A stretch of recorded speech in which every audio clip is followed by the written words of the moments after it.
Hello everyone, welcome to my YouTube channel. कैसे हैं आप सब? आज हम स्टार्ट कर रहे हैं चैप्टर नंबर 6, ट्राइंगल्स। ट्राइंगल्स में फर्स्ट ऑफ ऑल हम थ्योरम करेंगे। मोस्ट इम्पॉर्टेंट है बेसिक प्रोपोर्शनैलिटी थ्योरम। इसे हम थेल्स थ्योरम भी कहते हैं, अदरवाइज इसे थ्योरम 6.1 भी कहा जाता है। तो जो हमारे पास नेमिंग थ्योरम होती है वो डायरेक्ट आपके पास आएगा state and prove basic proportionality theorem और state and prove Thales theorem. आपको स्टेटमेंट भी खुद लिखने होंगे, अदरवाइज स्टेटमेंट आ जाएगी बट आप एक बार के लिए स्टेटमेंट रन जरूर करेंगे। ठीक है, अब देखिए थ्योरम 6.1 क्या कह रही है। If a line is drawn parallel to one side of a triangle to intersect the other two sides in distinct points, the other two sides are divided in the same ratio। देखिए statement में क्या कहा गया है, मेरे पास एक triangle है A B सी। मैंने एक ट्राइंगल लिया ए बी सी। वो क्या कह रहा है, if a line is drawn parallel to one side of a triangle. अगर मैं ट्राइंगल की एक साइड के पैरेलल एक लाइन ड्रॉ करूं, लाइक मैंने एक लाइन ड्रॉ की, मैंने इसको नेम दे दिया D E. A triangle A B C in which D E is parallel to B C. जब मैंने एक लाइन ड्रॉ की वन साइड के पैरेलल, तो ये लाइन ट्राइंगल की अदर टू साइड्स को टू डिस्टिंक्ट पॉइंट पर इंटरसेक्ट कर रही है। डी और ई पर इंटरसेक्ट कर रही है ना, साइड ए बी और साइड ए सी को डी और ई पर इंटरसेक्ट कर रही है। Then we have to prove that this line divides the other two sides of a triangle in the same ratio। That means AD upon DB and AE upon EC equal होगा कि जो ये line है जो दो different point पर इसको intersect कर रही है, ये दो साइड्स को सेम रेशो में डिवाइड भी करेगी। Means AD upon DB and AE upon EC equal होगा। ठीक है, देखिए हम स्टार्ट करते हैं। थ्योरम को जब आप लिखेंगे उसको रिप्रेजेंट भी आपको बहुत अच्छे से करना है, पॉइंट टू पॉइंट। जब भी कोई पॉइंट लिखेंगे हर चीज़ का रीज़न बताना है ताकि एग्जामिनर को हर पॉइंट क्लियर हो जाए। स्टार्टिंग आप करेंगे, ये थ्योरम दी हुई है। आप सबसे पहले अगर आपके पास आता है state and prove basic proportionality theorem तो आपको ये भी अपने आप से लिखना है। देन हम स्टार्ट करेंगे गिवन। आपको क्या दिया हुआ है, अ ट्राइंगल ए बी सी। एक ट्राइंगल है A B C in which D E parallel to B C. D E parallel है बी सी के, है ना। अदरवाइज आप लिख सकते हैं triangle A B C in which a line is parallel to B C and it intersect the other two sides of a triangle at two points D and E. ठीक है, then हमें prove क्या करना है, to prove. आपको क्या prove करना है, ये इसको सेम रेशो में डिवाइड करें। Means A D upon D B किसके इक्वल हो, ए ई अपॉन ई सी के इक्वल हो।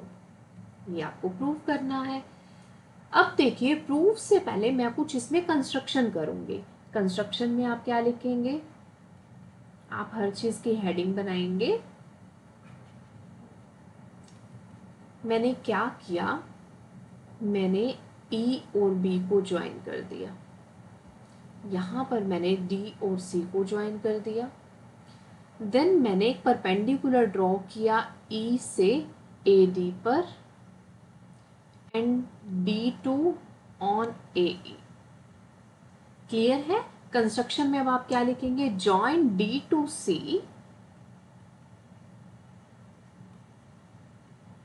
एंड डी को सी से ज्वाइन किया and E to B. Draw perpendicular, कौन से परपेंडिकुलर ड्रॉ किया आपने, ड्रॉ परपेंडिकुलर। आप इसकी नेमिंग कर दो, यहाँ पे मैंने लिख दिया एम, यहाँ लिख दिया N. Draw perpendicular E N on A D and D M on A E. E N perpendicular है, मैंने ड्रॉ किया ए डी बेस पर and D M perpendicular draw किया किस बेस पर, ए ई पर। तो आप लिखो ड्रॉ डी एम परपेंडिकुलर है किस पर, ए ई पर, और सेकेंड ई एन परपेंडिकुलर है किस पर, ए डी पर। क्लियर है यहाँ तक? कंस्ट्रक्शन में आपने इन दो पॉइंट्स को ज्वाइन किया और आपने टू परपेंडिकुलर ड्रॉ किए। क्यों किए? हमें थ्योरम को प्रूव करना है, उसके लिए कुछ ना कुछ तो करना होगा ना, तो उसके लिए हमने कंस्ट्रक्शन की है। अब प्रूफ में देखिए हम क्या करेंगे।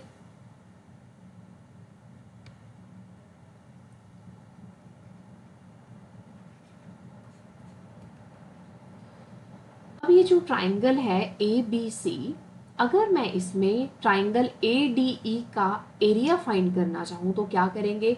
एरिया ऑफ ट्राइंगल क्या होता है आपको सबको पता है? मैं यहाँ पर लिख कर दिखाती हूँ। एरिया ऑफ ट्राइंगल, किसी भी ट्राइंगल का आप एरिया लेते हैं, आप उसको ए आर ऑफ ट्राइंगल लिखेंगे। वो किससे डिनोट किया जाता है? 1/2 इंटू बेस इंटू हाइट, ऐसे करते थे ना।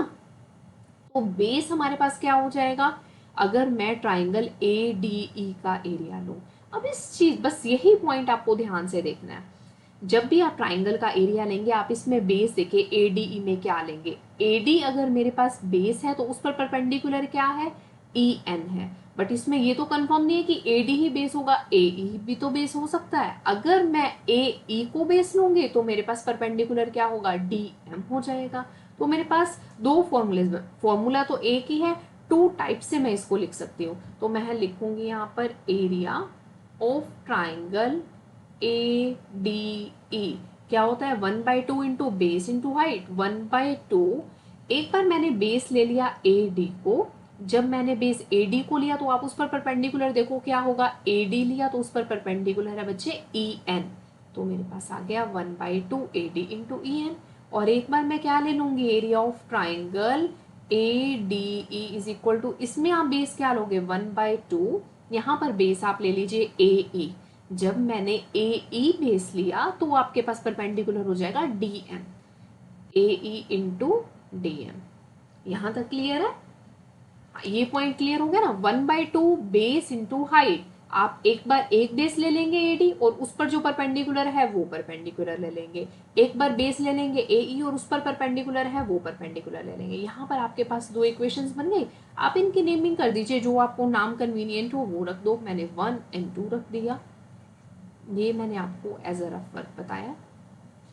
देन हम करते हैं, हम एरिया लेते हैं ट्राइंगल डी ई बी और डी ई सी, ये भी दो ट्राइंगल्स है ना, हम इनका भी एरिया लेंगे। फर्स्ट ऑफ ऑल हम लिखेंगे area of triangle D E B, D E B, इसका एरिया भी क्या होगा? 1/2। बेस क्या है देखिए डी ई बी में?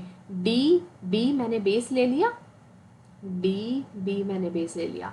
अब देखिए D B is the part of A B ना, डी बी ए बी का ही पार्ट है, तो इसके ऊपर परपेंडिकुलर हमने क्या ड्रॉ किया था? ई एन ड्रॉ किया था। मींस डी बी बेस के लिए मैं परपेंडिकुलर ई एन ले सकती हूँ, तो मैंने यहाँ पर ले लिया D B into E N.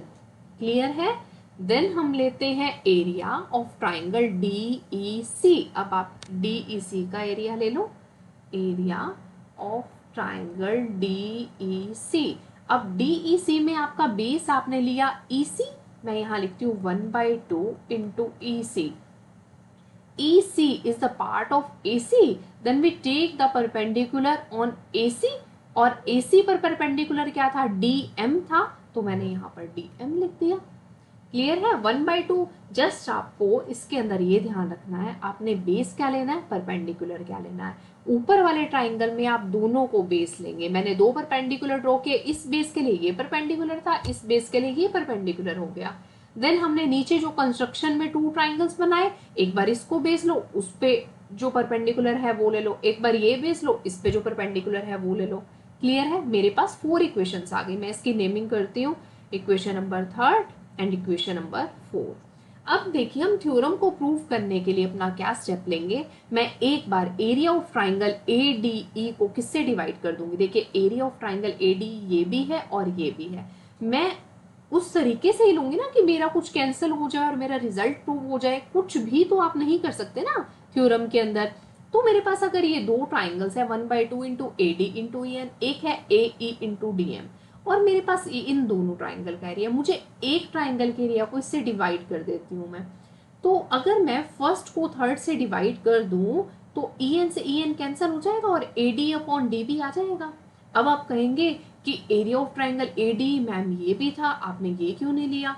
इसके नीचे बच्चे अगर मैं ये लूंगी तो इसका कोई यूज नहीं होगा, कुछ कैंसिल नहीं हो रहा, तो आप रिजल्ट को कैसे प्रूव करोगे? तो हमें थ्योरम में कुछ चीजें इस तरीके से लेनी पड़ती है कि कैंसिल हो जाए और हम अपने रिजल्ट को प्रूव भी कर सकें, है ना। कुछ भी अननेसेसरी करेंगे तो प्रूव ही नहीं होगा। प्रूव करने के लिए तो ये मेथड्स बने हुए हैं ना, तो आपको उस तरीके से ही करना है, उसी डायरेक्शन में जाना है जिससे हमारा रिजल्ट प्रूव होगा। ये कुछ लर्न या क्रैम नहीं कर रहे हम, ये एक प्रॉपर मेथड ही है किसी थ्योरम को प्रूव करने का। देन हम फर्स्ट इक्वेशन को ना थर्ड इक्वेशन से डिवाइड कर देंगे, और यहाँ पर area of triangle A D E 1/2 into A E into D M है ना, और यहाँ पर भी डी एम आ रहा है, और हम सेकेंड और फोर्थ इक्वेशन को डिवाइड कर देंगे। क्लियर है? हम करते हैं फर्स्ट और थर्ड को डिवाइड।